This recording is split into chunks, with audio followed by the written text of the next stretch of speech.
अरे सेजल बहू, तूने अपने ससुर को देखा क्या? मैंने पूरे घर में देख लिया, कहीं दिखाई नहीं दे रहे। तबीयत ठीक है ना इनकी? मम्मी जी, पापा जी तो रात के खाने के बाद बाहर टहलने निकल गए थे, अभी तक आए नहीं हैं। इस बूढ़े के पाँव में भी चक्के लग गए। 15 मिनट हो गए खाना खाए, अभी तक टहल कर वापस नहीं आए। अरे माँ, क्यों परेशान होती हो? पिताजी कोई छोटे बच्चे थोड़े ही हैं, यहीं कहीं टहल रहे होंगे, थोड़ी देर में आ जाएंगे। तेरे पापा के पाँव में चक्के लग चुके हैं कुछ दिनों से, ऐसे नहीं आएंगे वो। भरी रात में क्या जरूरत है बाहर घूमने की? तुम लोग रुको, मैं अभी उन्हें पकड़ कर ले आती हूँ। इतना कहकर शारदा रात के 10 बजे घर से बाहर निकलती है और थोड़ी दूर चौराहे पर रामलाल, हेमंत और पारुल से बातें करते देखते हैं। अरे हेमंत भाई, बड़े दिन बाद तुमसे मिलना हुआ है। एक समय था जब साथ में पूरे स्कूल में दौड़ मचा दिया करते थे। अरे रामलाल, वो दिन गए, अब तो चलने में ही घुटने जवाब दे जाते हैं। ये सब छोड़ो, इससे मिलो, ये मेरी बीवी है पारुल। नमस्ते भाभी जी। अच्छा, तो इतनी रात में, चांदनी रात में इस बुढ़ी के साथ मीठी मीठी बातें की जा रही हैं। सुधरेंगे नहीं ये आदमी। इतना कहकर शारदा रामलाल के पास आती है और उसे बड़ी बड़ी आंखों से देखने लगती है। अरे शारदा, तुम यहाँ? आप यहाँ क्या कर रहे हैं? ऐसे क्यों पूछ रही हो शारदा? मैं तो बस टहलने आया था, तो मेरे बचपन के दोस्त मिल गए, उनसे बात करने लगा।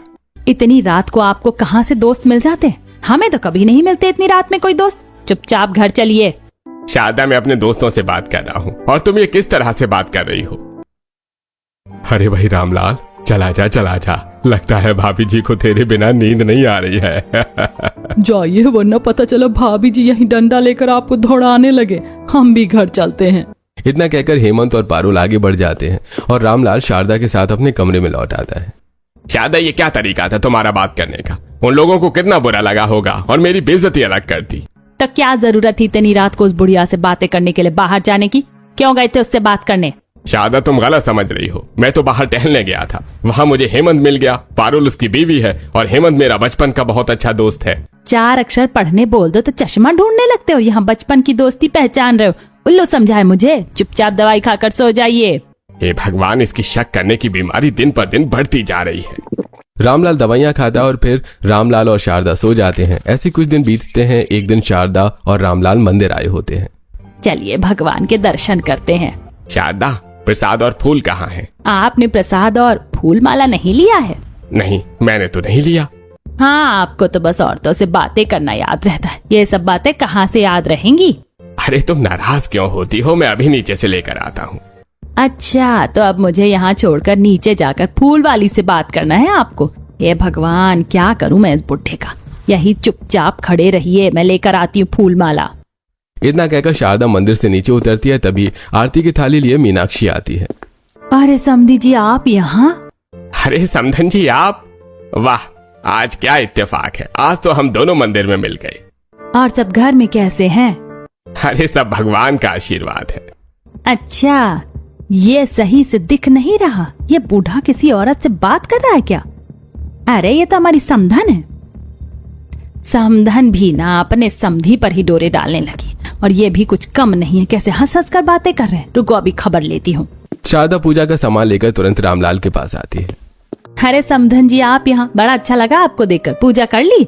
नहीं नहीं समधन जी, अब वो सब अभी करूंगी। जी तो पहले आप कर लीजिए, फिर हम कर लेंगे। अरे परिवार ही तो है, चलो साथ में कर लेते हैं हम। चुपचाप खड़े रहेंगे या नहीं? लगता है समधन जी को मेरे साथ पूजा करना पसंद नहीं है। आप लोग बातें कीजिए, तब तक मैं पूजा कर लेती हूँ। इतना कहकर मीनाक्षी पूजा करने चली जाती है और भगवान के दर्शन करने लगती है। फिर शारदा और रामलाल भी भगवान के दर्शन करके घर चले आते हैं। अरे शारदा, ये क्या तरीका था समधन जी को घूर कर देखने का? उन्हें कितना बुरा लगा होगा। मेरी गलती है? वो ही आई थी ना मंदिर में तुमसे बात करने। मम्मी जी, मम्मी मंदिर में पूजा करने आई थी, इत्तेफाक से आप लोगों से मिल गई। कोई इत्तेफाक नहीं है। मुझे तो अपनी समधन से ही सबसे ज्यादा डर लगता है। कहीं तेरे ससुर उनसे शादी ना कर बैठे किसी दिन। क्या मम्मी, तुम कुछ भी कहती हो। चलो मैं साथ चलती हूँ, तुम अपने कमरे में चलो। हे भगवान, ये मेरी सास तो कुछ भी कह सकती है। मेरी मम्मी पर ही आरोप लगाने लगी। ऐसे कुछ दिन बीतते हैं। एक दिन शारदा अपनी पड़ोसनों से बात कर रही होती है। शारदा, तू तो बड़ी लकी है। तेरा पति कितना अच्छा है, सबकी बातें सुनता है, सबकी केयर करता है। अरे पति चाहे जिसका हो और जैसा भी हो, पर होता तो मर्द जात ही है ना। और ये मर्द जात की यहाँ वहाँ मुंह मारने की आदत जाती नहीं है। बात तो सही है। अब घोड़ा बूढ़ा हो या जवान, दौड़ तो लगाएगा ही। शारदा, हम तो अपने पतियों की चाबी बराबर टाइट रखते हैं, तू भी भैया की चाबी लगा कर रखा कर। ऐसे कुछ दिन बीत जाते हैं और एक दिन शारदा और रामलाल बाजार जाते हैं, जहां रामलाल एक औरत के ठेले पर पानी पूरी खा रहा होता है। अंकल, पानी पूरी अच्छी है ना? अरे बहुत अच्छी है बेटी, जैसा कहा था वैसा ही बनाया है तुमने। एक बात पूछो बेटी, एक औरत होकर पानी पूरी बेच रही हो, ऐसी क्या परेशानी है? मेरे पति मुझे छोड़कर भाग गए। अपने छोटे से बच्चे और इस पापी पेट को पालने के लिए मैंने पानी पूरी बेचना शुरू किया। मैं सब्जियां खरीदने जरा सी हटी क्या, ये पानी पूरी वाली से बात करने लगे। पड़ोस ने सही कह रही थी, मुझे इन्हें डंडे मारकर ही सुधारना पड़ेगा। शारदा रामलाल के पास आती है। ए जी, क्या कर रहे हैं आप यहाँ पर? अरे भाग्यवान, मैं पानी पूरी खा रहा हूँ, आप भी खाएंगी? मैं पानी पूरी नहीं खाऊंगी, आपका खून पीऊंगी। शर्म आती है, दांत हिलने लगे और यहाँ इस औरत से हंस हंस कर बातें कर रहे हैं। शारदा, अब तुम्हारा बहुत ज्यादा हो रहा है, मैं बस यहाँ पानी पूरी खाने आया था। ये लड़की ही मिली आपको पानी पूरी खाने के लिए, और कोई बाजार में पानी पूरी वाला नहीं है? क्या बातें कर रहे थे आप इससे? पानी पूरी बनाना सीख रहे थे? नहीं आंटी, अंकल तो बस ये पूछ रहे थे कि मैं पानी पूरी क्यों बेचती हूँ। अरे तू जैसी फरेबी, तू जैसी चुड़ैल के साथ कौन रहेगा? शर्म आती है? पिता की उम्र के आदमी से हंस हंस कर बातें कर रही है, बेशर्म कहीं की। शारदा, तुम घर चलो, आज के बाद मैं तुम्हारे साथ कहीं नहीं जाऊंगा। इतना कहकर रामलाल शारदा का हाथ पकड़कर उसे घर ले आता है। पापा जी, आप इस समय मम्मी जी को पकड़कर क्यों ला रहे हैं?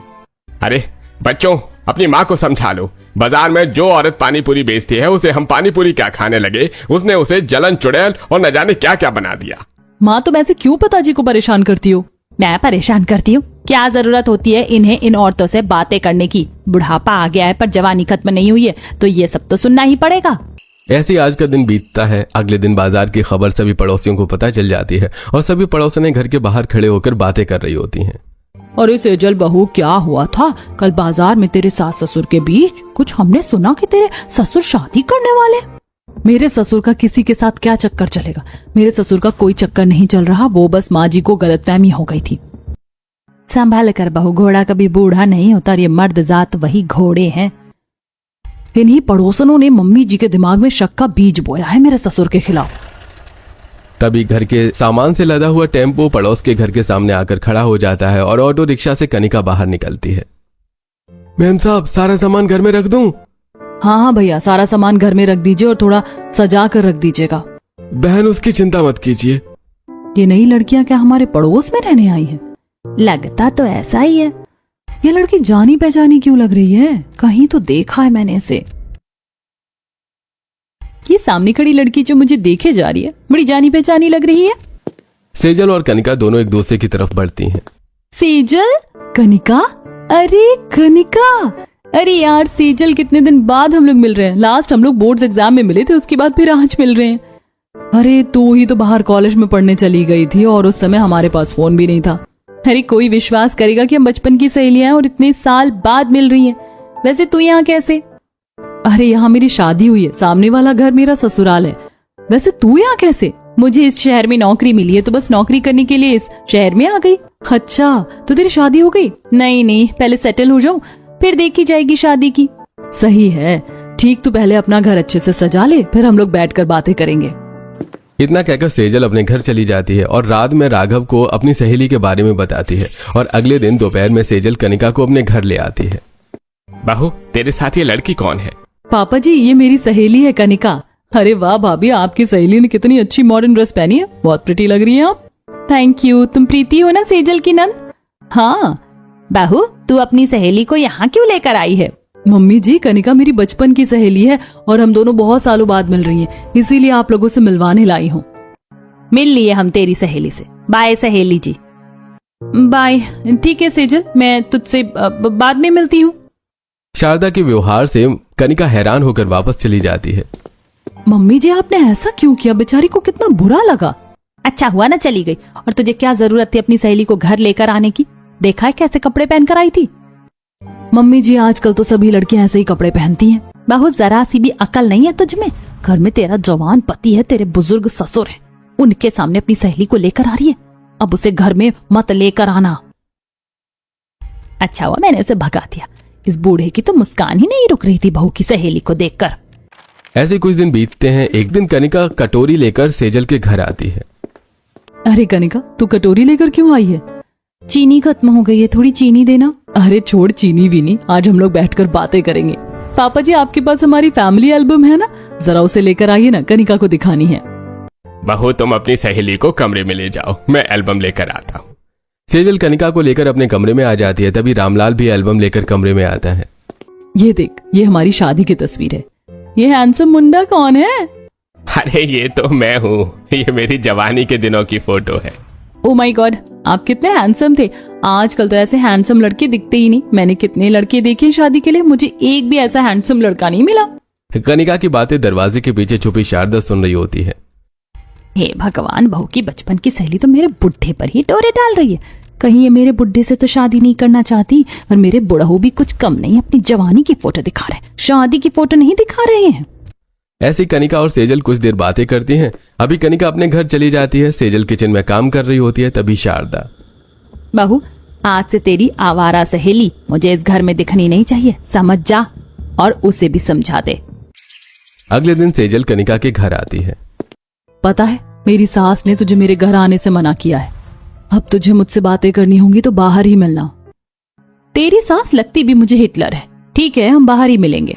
ऐसे ही कुछ दिन बीतते हैं। एक दिन कनिका प्रोफेशनल कपड़ों में अपने घर में सिर पकड़े बैठी होती है। ओ माय गॉड, मेरा सिर दर्द से फटा जा रहा है। ऑफिस भी जाना है, बिना ब्लैक टी के ये सिर दर्द नहीं ठीक होने वाला। सेजल ने घर आने से मना किया था, पर एक ब्लैक टी तो पिला ही सकती है, उसी के घर चलती हूँ। इतना कहकर कनिका सिर पकड़े हुए सेजल के घर आती है। रामलाल दरवाजा खोलता है। अरे तुम यहाँ? हाँ, मुझे एक कप ब्लैक टी चाहिए। मेरे सिर में बहुत दर्द हो रहा है, तो सोचा सेजल से बनवा लूं।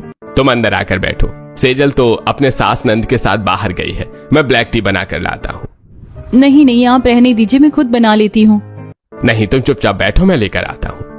इतना कहकर रामलाल किचन में आता है और ब्लैक टी बनाने लगता है। कनिका सोफे पर बैठ जाती है। रामलाल ब्लैक टी बनाकर बाहर आता है। तभी शारदा सेजल और प्रीति के साथ वापस आती है। बहू, मैंने तेरी सहेली को घर आने के लिए मना किया था ना, तो ये यहाँ क्या कर रही है? कनिका, तूने कहा था ना हम लोग बाहर मिलेंगे, तो फिर यहाँ क्यों आई है? वो सेजल, मेरे सर में बहुत तेज दर्द हो रहा था, तो मैं तेरे हाथ की ब्लैक टी पीने आई थी। तो जब बहू यहाँ नहीं थी तो तू क्या मेरे घर में तोते गिन रही थी? तभी शारदा की नजर हाथ में कॉफी कप लिए रामलाल पर पड़ती है। ओहो, अच्छा, तो यहाँ तोता अपनी मैना को ब्लैक टी पिला रहा है। शारदा, ये कैसी बातें कर रही हो तुम? आंटी, आप गलत समझ रही हैं। वो सेजल नहीं थी, इसीलिए अंकल ब्लैक टी बनाने लगे। मैंने रंग लगाकर बाल सफेद नहीं किए। तुम जैसी उड़ती तितलियों के पर आसमान में गिन लेती हूँ। बहू, तेरी सहेली तेरे ससुर से शादी करना चाहती, इन दोनों का चक्कर चल रहा है। इतना कहकर शारदा कनिका को हाथ से खींचते हुए घर के बाहर कर देती है। ऐसा मत करो शारदा, उसे दर्द हो रहा होगा। हाँ, ये देखो, दर्द इसे हो रहा है और कलेजे में आग इनके लग रही। बहू की सहेली से ससुर का क्या प्यार है, वाह वाह वाह। हाँ, करता हूँ, मैं बहू की सहेली को पसंद। हम दोनों शादी भी करने वाले हैं। बोलो क्या कर लोगी तुम? जब देखो शक शक शक। और कुछ आता है कि नहीं तुम्हें? तुम शादी करके तो दिखाओ, तुम्हारी टांगे तोड़ दूंगी मैं। जो करना हो कर लेना। इतना कहकर रामलाल अपने कमरे में चला जाता है। शारदा कनिका को खींचते हुए घर के बाहर आती है। सेजल, तुझे तो मुझ पर विश्वास है ना, तू अपनी सास को समझाना। मेरे मना करने के बाद भी तू मेरे ससुराल आ रही है। अब तो मुझे भी तेरे ऊपर शक हो रहा है। शारदा, तेरी बहू की सहेली तेरे पति पर डोरे डाल रही है। मुझे भी लगता है दोनों शादी करना चाहते हैं। ऐसा कुछ भी नहीं है। इतना कहकर कनिका भी अपने घर चली जाती है। ऐसे आज का दिन बीतता है और फिर अगले दिन। मम्मी, कल तुमने क्या बखेड़ा कर दिया था? कल रात पड़ोसी पापा और कनिका के बारे में क्या क्या बातें कर रहे थे। बुढ़ापे में तेरे पापा की जवानी फूट रही है, बहू की सहेली के साथ शादी करना चाहते हैं। माँ, तुम ये कैसी बातें कर रही हो? ऐसा कभी नहीं हो सकता। पापा ऐसा कभी नहीं कर सकते। ये बाहर से आवाजें कैसी आ रही हैं? बहू, तेरे ससुर कहाँ है? पता नहीं, वो तो मुझे सुबह से नहीं दिखे। शारदा घबराते हुए दरवाजे पर आती है। तभी रामलाल और कनिका वरमाला पहने एक दूसरे का हाथ पकड़े घर के बाहर आते हैं। ये देखो, बहू की बचपन की सहेली ने ससुर से शादी कर ली। और ये बचपन की सहेली ससुर से शादी करने यहाँ आई होगी। आप लोगों की इतनी हिम्मत, कल दोनों की चोरी पकड़ी गई और आज आपने बहू की सहेली से शादी भी कर ली। हाँ, हम बस यहाँ ये बताने आए हैं कि हमने शादी कर ली। अगर आप लोग हमें एक्सेप्ट करेंगे तो मैं अपने पति परमेश्वर के साथ यहाँ रहूंगी, वरना बगल में ही मेरे पति परमेश्वर का दूसरा घर है, हम लोग वहाँ रहेंगे। मेरे बसे बसा जीवन में तूने जहर घोला, सबसे पहले तेरा ही मुंह तोड़ूंगी। इतना कहकर शारदा हाथ उठाकर कनिका की तरफ बढ़ती है, तभी रामलाल शारदा का हाथ पकड़ लेता है। खबरदार शारदा, जो तुमने कनिका को हाथ भी लगाया। मैंने कनिका से शादी की है और अब कनिका हमारे साथ इसी घर में रहेगी। पापा, हमें आपसे ये उम्मीद नहीं थी। मुझे लगा मम्मी को गलतफहमी हुई है, पर आपने सच में दूसरी शादी कर ली। छी, मुझे शर्म आती है आपको पापा कहते हुए। आप मम्मी के साथ ऐसा कैसे कर सकते हैं? तुम बच्चे बड़ों के बीच में ना बोलो तो ही ठीक रहेगा। ये मेरा, कनिका और शारदा का आपसी मामला है। तुम लोग अपने काम से काम रखो। माँ जी, ससुर जी और मेरी सहेली को घर में आने दीजिए। कहीं मेरी सहेली ससुर जी के साथ अपने घर में जाकर ना रहने लगे। सेजल की बात मानकर शारदा दरवाजे से हट जाती है और रामलाल कनिका को लेकर घर के एक कमरे में चला जाता है। कनिका, ये हमारा कमरा है, आज से हम लोग यहीं रहेंगे। ऐसी रात होती है। रामलाल खाना खाकर कनिका की कमरे की तरफ जा रहा होता है कि तभी वहां कहाँ जा रहे हैं? हमारा कमरा यहाँ है। नहीं, आज मैं कनिका के साथ रहूंगा। बहू, तेरी सहेली को तो मैं। शारदा खून का घूंट पीकर रह जाती है। ऐसी रात बीतती है। अगले दिन कनिका मॉडर्न साड़ी में तैयार होकर हॉल में आती है। आज तो मेरी पहली रसोई है। बता सेजल, क्या बनाऊं सबके लिए? कोई नहीं खाएगा तेरे हाथ का खाना। सेजल, हमारे लिए नाश्ता तुम बनाओ। जाने दो कनिका, तुम मेरे लिए अपने पहली रसोई बनाओ। क्या खाएंगे आप? मुझे तो मूंग दाल का हलवा बड़ा पसंद है। तो मैं अपने पसंदीदा मर्द के लिए मूंग दाल का हलवा बनाऊंगी। इतना कहकर कनिका रामलाल के साथ किचन में चली जाती है और कढ़ाई में हलवा बनाने लगती है। वहीं रामलाल चॉपिंग बोर्ड से कनिका को हवा कर रहा होता है। शारदा दरवाजे के पास खड़ी होकर ये सब देख रही होती है। ये देखो, बहू की सहेली से क्या शादी कर ली। चुतुर मुर्ग से तेज दिमाग दौड़ने लगा। कुछ नहीं मिला तो चॉपिंग बोर्ड से ही हवा करने लगे अपनी महबूब को। इसी तरह कनिका मूंग दाल का हलवा बनाती है और दोनों डाइनिंग टेबल पर आकर बैठ जाते हैं। आज आपको मैं अपने हाथों से मूंग दाल का हलवा खिलाऊंगी। सिर्फ तुम ही क्यों, मैं भी तुम्हें अपने हाथों से मूंग दाल का हलवा खिलाऊंगा। इतना कहकर रामलाल और कनिका एक दूसरे को अपने हाथों से मूंग दाल का हलवा खिलाने लगते हैं। ऐसी दोपहर होती है और कनिका रामलाल के साथ अपने कमरे में जोरों से हंस रही होती है। आपने अपनी बीवी की शक्ल देखी थी? ऐसा लग रहा था कि उनके तन बदन में आग लग गई हो। ज्वालामुखी बन गई थी वो। इस तरह मेरी शारदा का मजाक मत उड़ाओ। तुमने जो कहा मैंने वैसा ही किया, पर बेचारी को कितना बुरा लगा होगा। वो तो मैं था, इसलिए तुम बच गई, वरना वो तुम्हें कच्चा चबा जाती। उन्हें सबक सिखाने के लिए एक्टिंग जरूरी थी। ऐसी कुछ दिन बीत जाते हैं और एक दिन कनिका रामलाल के साथ छत पर कपड़े फैला रही होती है। आपने पायल की आवाज सुनी? शारदा आंटी आ रही है। हाँ, तो आने दो। कनिका रामलाल का एक हाथ अपनी कमर पर रखती है और दूसरे हाथ से अपना हाथ पकड़वा कर कपड़े फैलाने लगती है। अंकल, जरा सा भी मत हिलिएगा, मुस्कुराते हुए कपड़े फैलाते रहिए। हे भगवान, ची ची ची ची, ये बहू की सहेली मेरे पति के साथ छत पर गुलछर्रे उड़ा रही है। पड़ोसने देख रही हैं। इस बुड्ढे को जरा सी भी अकल नहीं है, जरा सी भी लाज शर्म नहीं बची है। जी करता है इसका गला घोट कर दबा दूं। दांत पीसते हुए और आंखों में आग लिए शारदा अपने कमरे में आती है और ड्रेसिंग टेबल का सारा सामान इधर उधर फेंक देती है और तकिए फाड़ देती है। बस एक बार मेरी सौतन मुझे अकेले में मिल जाए, ऐसा गला दबोचूंगी ना, हलक से आवाज तक नहीं निकलेगी इसकी। तभी सेजल कमरे में आती है। मम्मी जी, यह आपने कमरे का क्या हाल बना दिया? और ये तकिए किसने फाड़े? चली जा बहू यहाँ से, कहीं मैं तेरा ही मुंह ना नोचलूं। तेरा ससुर तेरी सहेली के साथ छत पर हाथ पकड़े और कपड़े फैला रहा है। मम्मी जी, अब तो उन्होंने शादी कर ली है, वो लोग अपनी जिंदगी में खुश रहें। आप क्यों अपना खून जला रही हैं?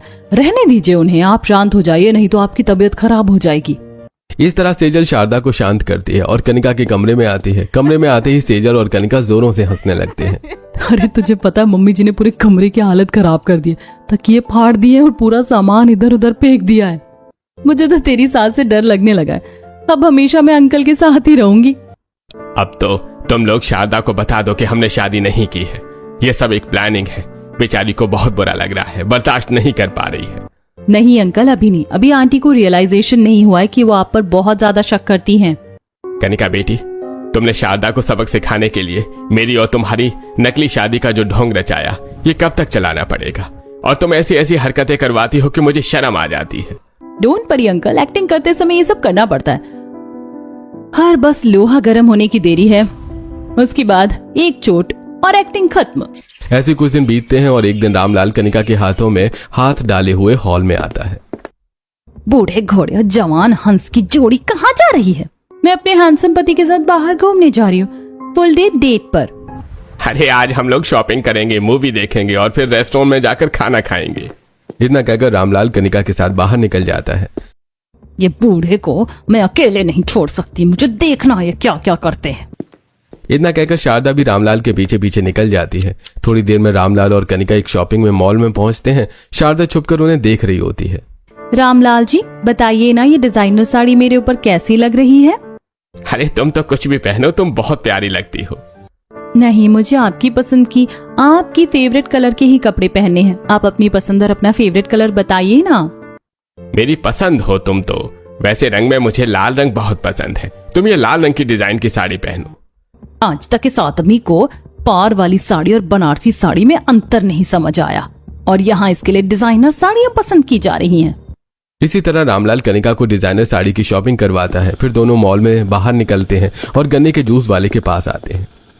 जैसा मैंने सिखाया है वैसा ही कीजिएगा अंकल, शारदा आंटी देख रही हैं।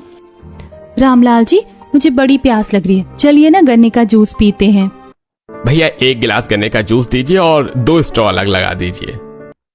गन्ने वाला 1 गिलास जूस देता है। रामलाल और कनिका एक ही गिलास में 2 स्ट्रॉ लगाकर जूस पीने ही वाले होते हैं, तभी शारदा आकर जूस गिरा देती है। शारदा, ये क्या बदतमीजी है? मुंह में दांत नहीं है, स्ट्रॉ लगाकर बहू की सहेली के साथ 1 गिलास से जूस पी रहे हो, शर्म आती है? शारदा, मैं बहू की सहेली के साथ नहीं, अपनी पत्नी के साथ जूस पी रहा हूँ। और 1 गिलास में पीऊं या 4 में, तुम कौन होती हो मुझे रोकने वाली?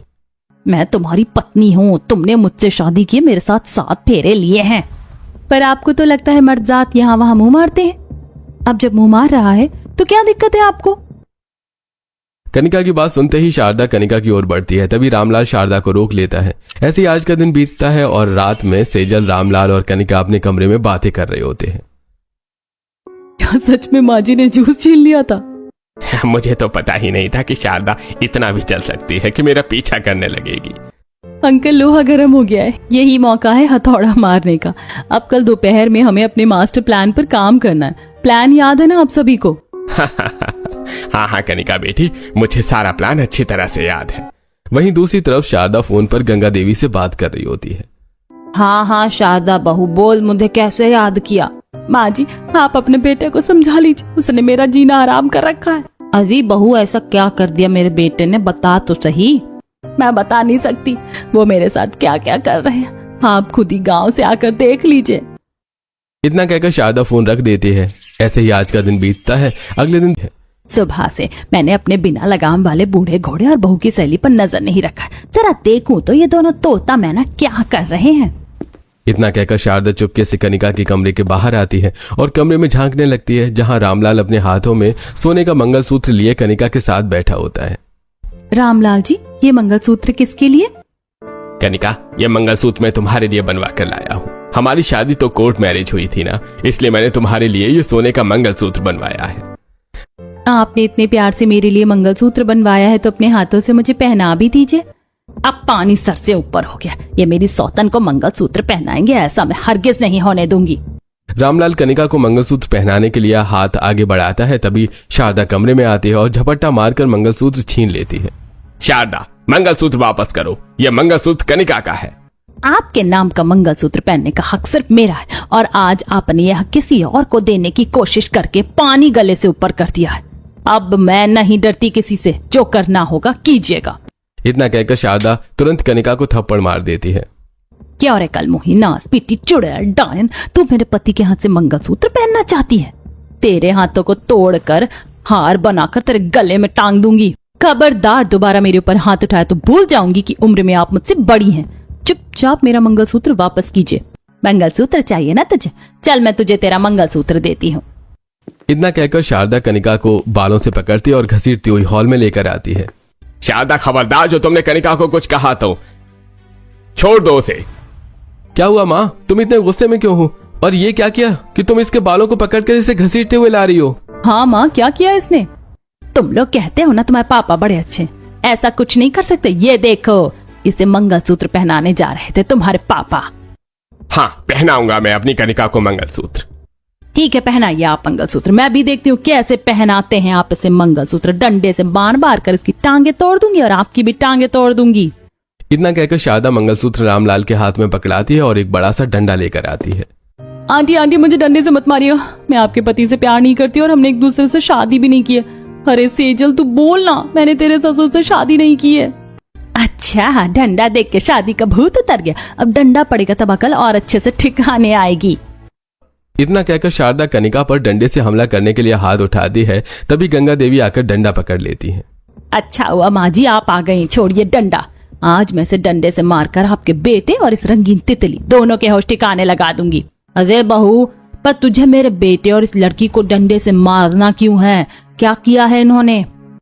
माँ जी पता है आपको, आपके बेटे ने बहू की सहेली से शादी की है। रामलाल, तूने बहू की सहेली से शादी की है?